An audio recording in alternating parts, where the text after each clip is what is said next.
يصلون على النبي يا أيها الذين آمنوا صلوا عليه وسلموا تسليما اللهم صل على سيدنا مولانا محمد وعلى آل سيدنا مولانا محمد وأصحاب سيدنا مولانا محمد وبارك وسلم وصل عليه صلاة وسلام عليك يا سيدي يا رسول الله وعلى آلك وأصحابك يا حبيب الله صلى الله عليك يا رسول الله وسلم عليك يا حبيب الله صلى الله عليك يا رسول الله وسلم عليك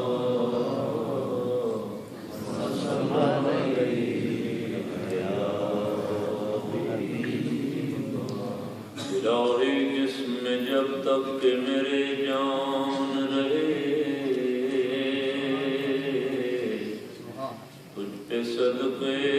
تیرے محبوب پہ قربان رہے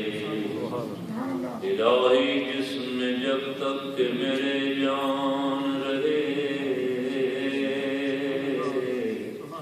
تجھ پہ صدقے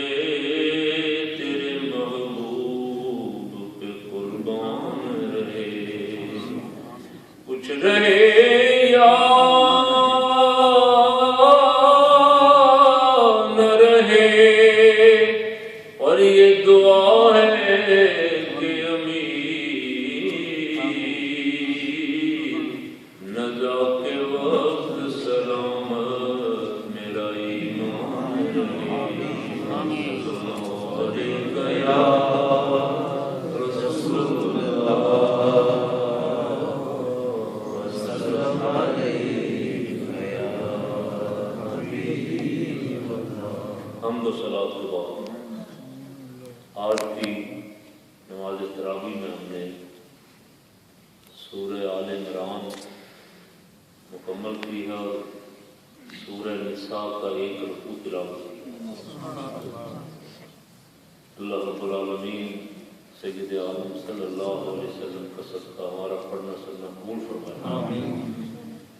قرآن مقدس کی تلاوت پہ استقامت عطا فرمائے آج جس رکوع سے تلاوت شروع ہوئی اس میں ابتدا میں تو ان کفار کا ذکر کیا گیا جنہوں نے انبیاء کرام سلام اللہ علیہ مجمعین کو قتل کیا اللہ کی آیات کا انکار کیا ان الذین یکفرون بآیات اللہ ویقتلون النبیین بغیر الحق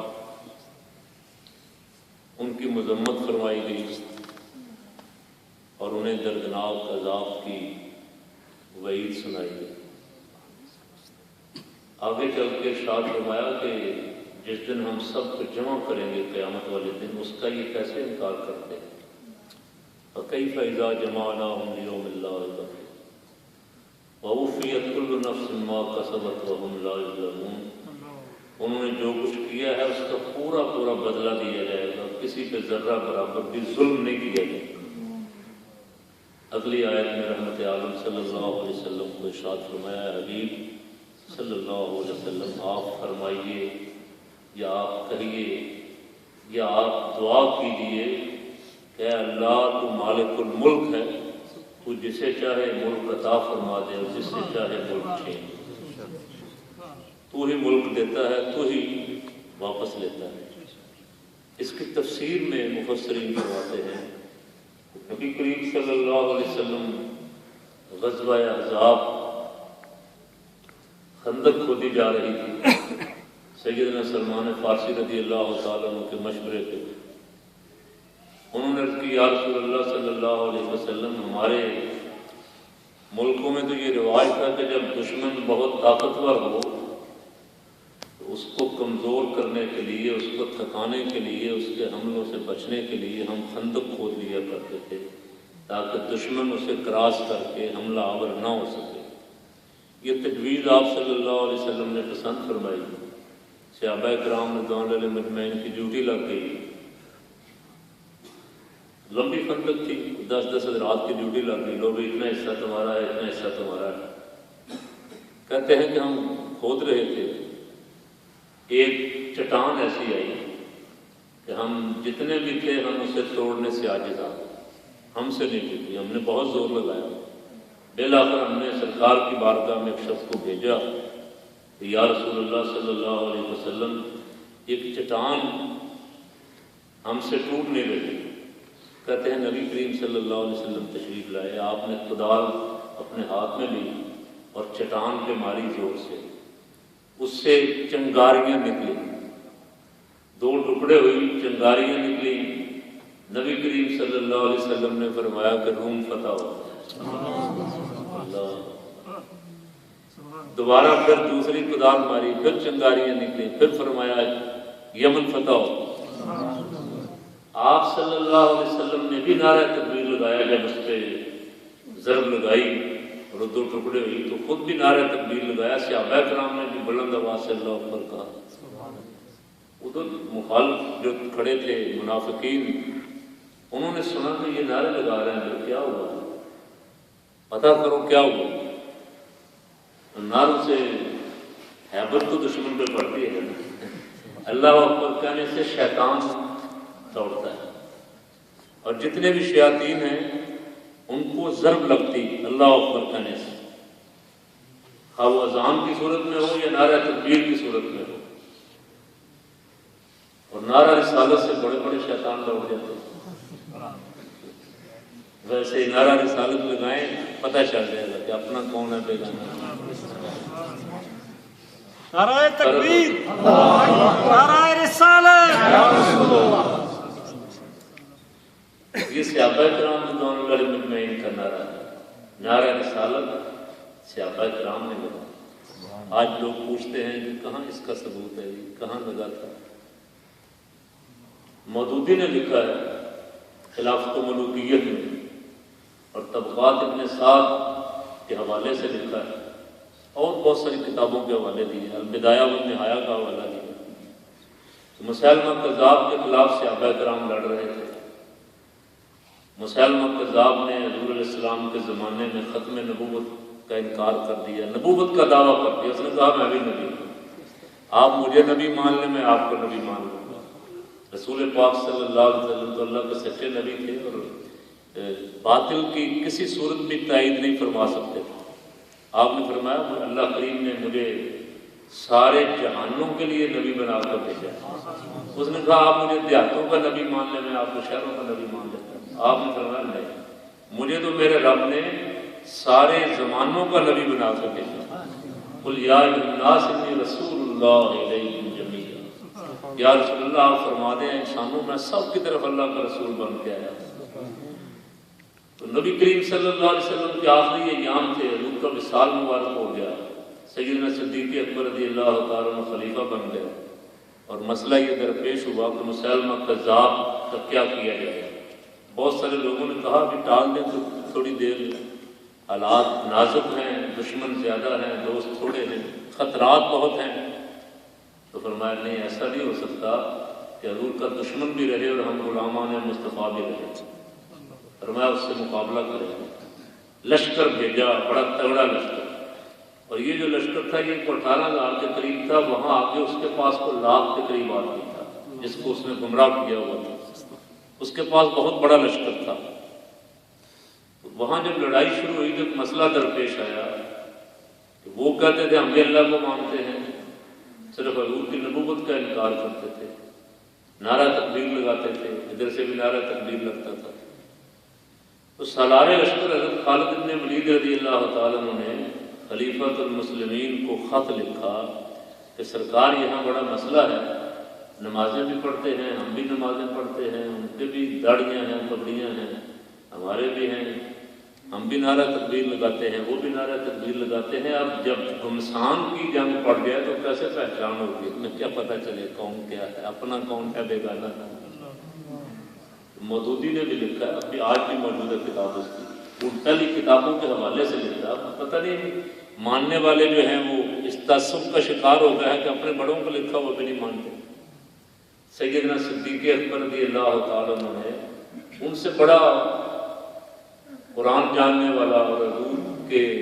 اسرار و رموز جاننے والا اور کون ہو سکتا ہے؟ سبحان اللہ۔ کوئی بندہ سوچ بھی سکتا ہے کہ وہ شرک کی تعلیم دے سکتے تھے معاذ اللہ۔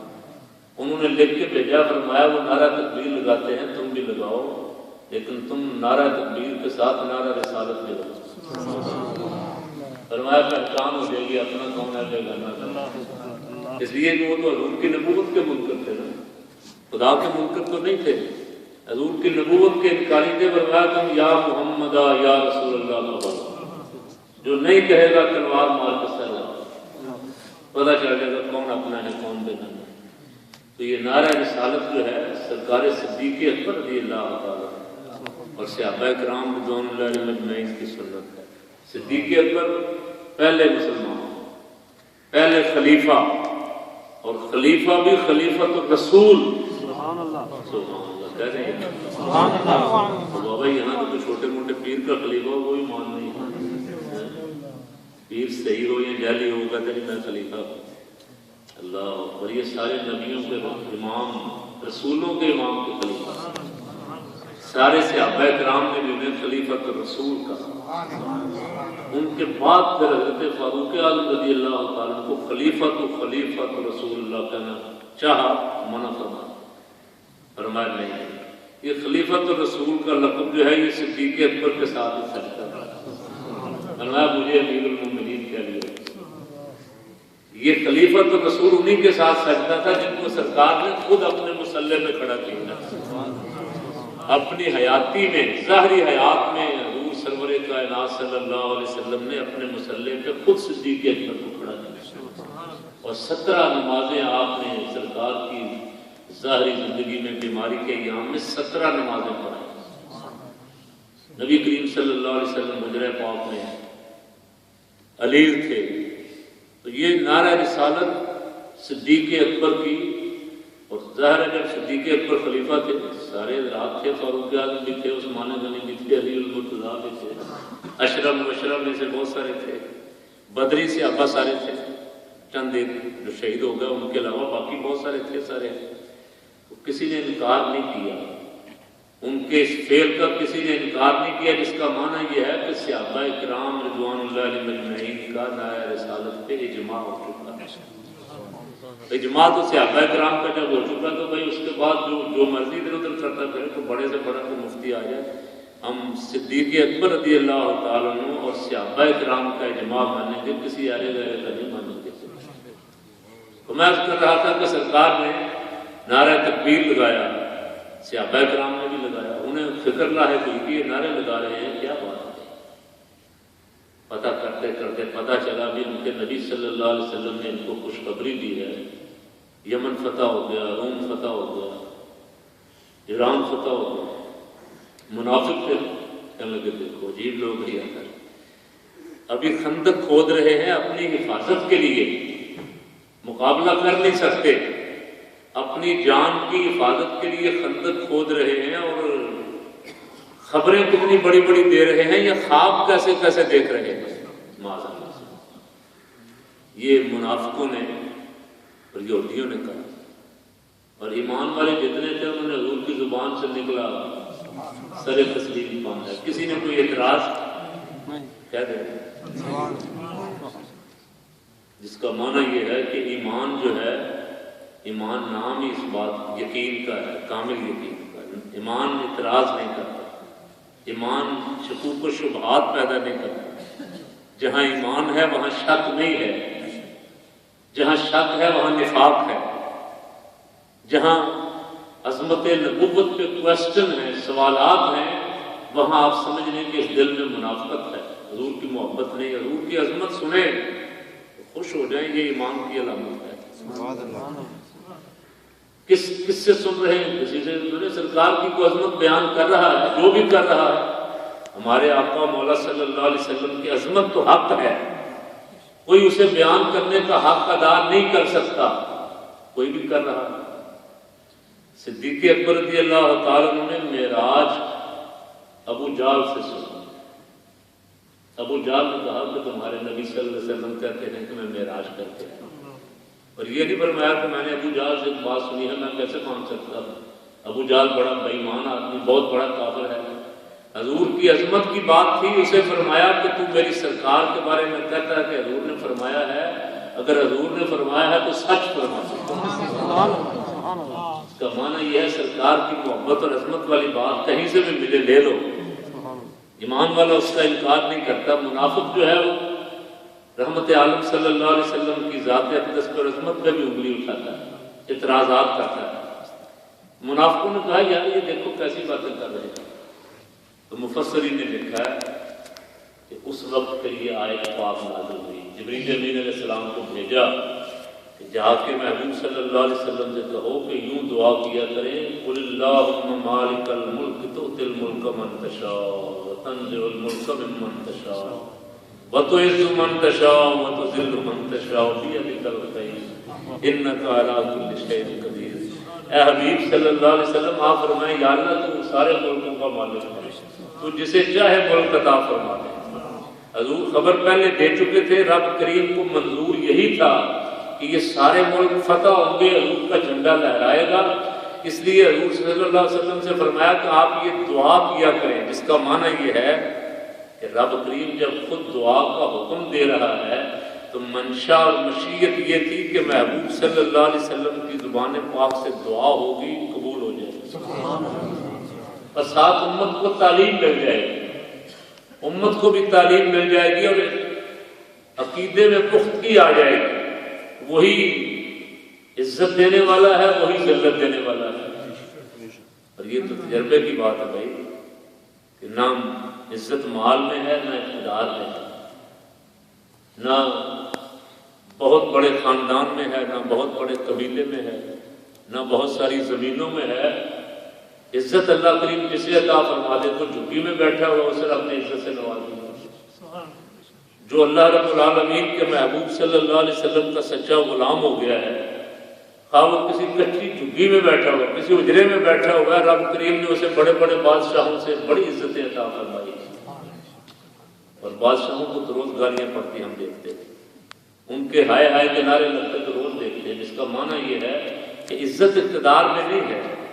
وَتُعِزُّ مَن تَشَاءُ وَتُذِلُّ مَن تَشَاءُ، عزت اسی کے ہاتھ میں، وہ جس بندے کو چاہے عطا فرماتا ہے۔ یہ اعتقاد مومن کا کامل رہنا چاہیے کہ عزت اور ذلت اس کے ہاتھ میں ہے۔ عزت والے کام ایمان،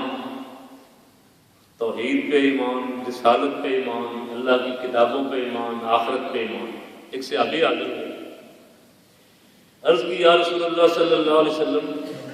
میں اگر نماز بھی پڑھوں، ایمان لاؤں، توحید اور رسالت پہ ایمان لاؤں،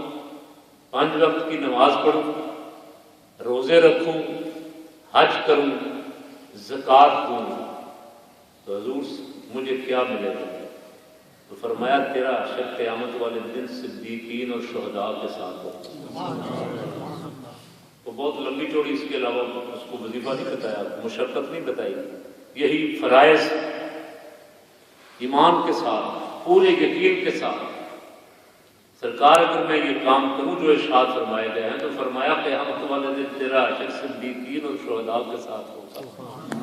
بہت بڑی نعمت ہے بابا، اگر اللہ کریم پہ یقین کامل، اعتماد، پورا اعتماد ہے تو پھر بندہ مومن کو اسی کی طرف متوجہ رہنا چاہیے کہ عزتیں وہی عطا فرمانے والا ہے، اور جب بندہ اس کو چھوڑ دیتا ہے، اس کا در چھوڑ دیتا ہے، تو خواہ کتنا ہی بڑا ہو، کتنا بڑا صاحب مال اور صاحب جاہ ہو، کتنا بڑا خاندان اور قبیلے والا ہو، اللہ کریم اسے ذلت اور رسوائی سے دوچار کرتا ہے۔ اور اس کی مثال ابو جہل اور ابو لہب دی۔ بڑے بڑے سردار جو تھے جنہوں نے انکار کیا، آج تک دنیا لعنت بھیجتی ہے۔ قرآن پاک میں آج بھی آیت تلاوت ہوئی، دوسرے پارے میں بھی تلاوت ہوئی تھی، اولئک علیہم لعنۃ اللہ والملائکۃ والناس اجمعین خالدین فیہا لا یخفف عنہم العذاب ولا هم ینظرون۔ فرمایا وہ ایسے لوگ ہیں جنہوں نے انکار کر دیا ہے، ایمان لانے سے انکار کر دیا ہے، ان پہ لعنت ہے، اللہ کی لعنت ہے، فرشتوں کی لعنت ہے اور سارے انسانوں کی لعنت ہے۔ وہ جسے چاہے عزت عطا فرمائے، جسے چاہے ذلت سے دو چار کر دے، فرمایا تمام بھلائیاں تیرے ہاتھ میں ہیں، خیر اور شر کا خالق وہی ہے، خیر بھی اسی نے پیدا فرمایا، شر بھی اسی نے پیدا فرمایا، لیکن ادب یہ ہے کہ یہاں بیدکل خیر کہا کہ یا اللہ ساری بھلائیاں تیرے ہاتھ میں ہیں، شر کا نام نہیں ہے۔ ادب یہ ہے کہ جب بھی آپ گفتگو کریں، کسی بڑے سے گفتگو کریں، اچھی بات کا ذکر کریں، کوئی نقص ہے، کوئی کمزوری ہے تو اسے چھوڑ دیں۔ اللہ رب العالمین کی بارگاہ کا ادب یہ ہے، ساری مخلوق کا خالق وہی ہے، ہر چیز اس نے پیدا فرمائی ہے، لیکن ہم جب ذکر کرتے ہیں تو یہ تو نہیں کہتے معاذ اللہ، ساری مخلوق کا خالق وہی ہے، لیکن اگر کوئی بندہ اس کی تعریف کرنا چاہے اور کہے جی اس گدھے کا رب، اس گھوڑے کا رب، اس فلاں جانور کا رب، فلاں جانور کا رب، تو یہ اس تعریف سے خدا خوش تو نہیں ہوگا، یہ تعریف اچھی تو نہیں لگے گی ایمان والوں کو۔ رب کریم نے ادب سکھایا کہ وہ بھی کہہ سکتا تھا فلاں کا رب، فلاں کا رب، فلاں کا رب، لیکن وہ قرآن پاک میں جب اپنے رب ہونے کا ذکر کرتا ہے تو کہتا ہے فلا وربک لا یؤمنون، اے حبیب مجھے تیرے رب کی قسم ہے۔ اور بابا جب کہو کہ یہ رب محمد صلی اللہ علیہ وسلم ہے، حضور کا رب ہے، اللہ کی قسم اللہ بھی خوش ہوتے ہیں۔ اللہ کی ساری کائنات میں جو اس کی تخلیق کا شاہکار ہے، جس پہ اسے ناز ہے، وہ خود اپنے آپ کو جس کا رب کہنا پسند کرتا ہے، ہم بھی جب ذکر کریں اس کا ذکر کریں، اس کی تعریف کریں، سبحان رب السماوات والارض، اور فلا وربک لا یؤمنون حتی یحکموک فیما شجر بینہم، جگہ جگہ اللہ کریم نے اپنے آپ کو حضور کا رب ارشاد فرمایا۔ تو ہمیں ادب یہ سکھایا گیا، یہاں صرف خیر کا ذکر کیا گیا، پہلے ذکر تھا تو عز من تشاء و تذل من تشاء، لیکن یہاں آخر میں جب فرمایا بیدک الخیر، ساری خیر تیرے دست قدرت میں، انک علی کل شیء قدیر۔ اللہ رب العالمین قرآن مقدس کی ان آیات پاک کی برکت سے ایمان اور اسلام والی عزت عطا فرمائے اور اس پہ مرتے دم تک قائم رکھے، ہماری نظر پر کھڑے رکھے۔ یا نبی سلام علیکہ،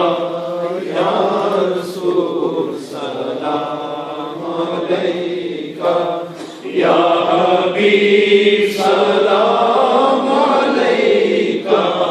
صلوات اللہ علیکہ، صلوات اللہ علیکہ، حبیبی یا رسول اللہ،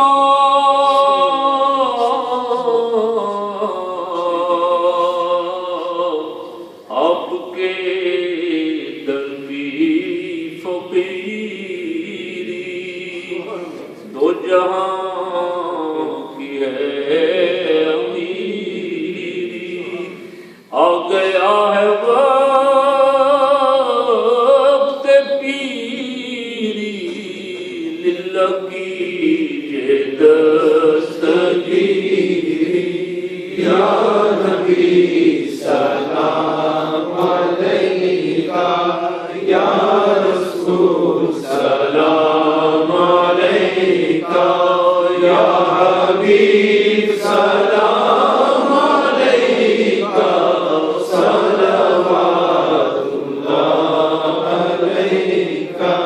صلوات اللہ علیکہ۔ آپ سلطان مدینہ، نور سے معمور سینہ، مشک سے بہتر پسینہ، محبت وحی و سکینہ،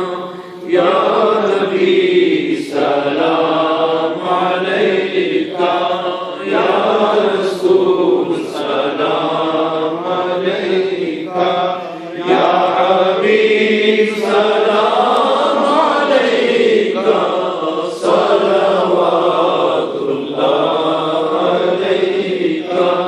صلوات